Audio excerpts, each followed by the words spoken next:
Kalian tahu nggak sih, kita disuruh buat tugas kelompok tentang Konstitusi Indonesia. Aku masih bingung nih, apa sih itu Konstitusi Indonesia? Wah, kebetulan banget. Saya tadi sempat baca dikit-dikit. Tapi mending kita tanya ke Darbi aja lah. Dia kan jago tentang hal yang beginian. Konstitusi pada dasarnya adalah hukum untuk penyelenggaraan di negara kita dan sebagai pedoman. Di Indonesia kita punya yaitu Undang-Undang Dasar 1945 untuk penyelenggaraan hukum konstitusi yang utama di Indonesia. Konstitusi adalah hukum dasar yang mengatur negara dan masyarakat. Ini mencakup prinsip-prinsip dasar, struktur pemerintahan, hak-hak warga negara, dan kewajiban-kewajiban pemerintah. Konstitusi berfungsi sebagai landasan bagi semua hukum dan peraturan lainnya di negara tersebut. Contohnya, Konstitusi Indonesia Undang-Undang 1945 menetapkan prinsip-prinsip demokrasi, hak asasi manusia, dan struktur pemerintahan. Tapi konstitusi itu cuma hukum dasar aja atau ada fungsi lainnya?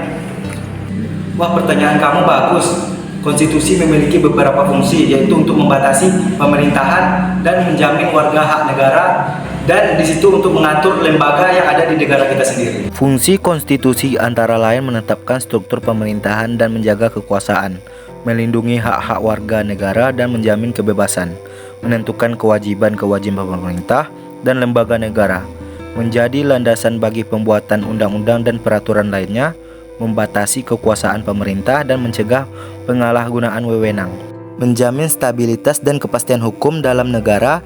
Dengan demikian, konstitusi berperan penting dalam menjaga keseimbangan kekuasaan, melindungi hak-hak warga negara, dan memastikan pemerintahan yang adil dan demokratis.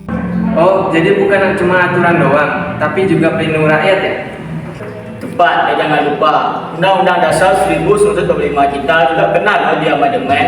Ini untuk bisa kita menyesuaikan perkembangan zaman sekarang. Aku pernah baca amandemen ini dilakukan beberapa kali ya? Betul, Undang-Undang 1945 udah pernah diamandemen sebanyak 4 kali di era reformasi, dari tahun 1999 sampai 2002.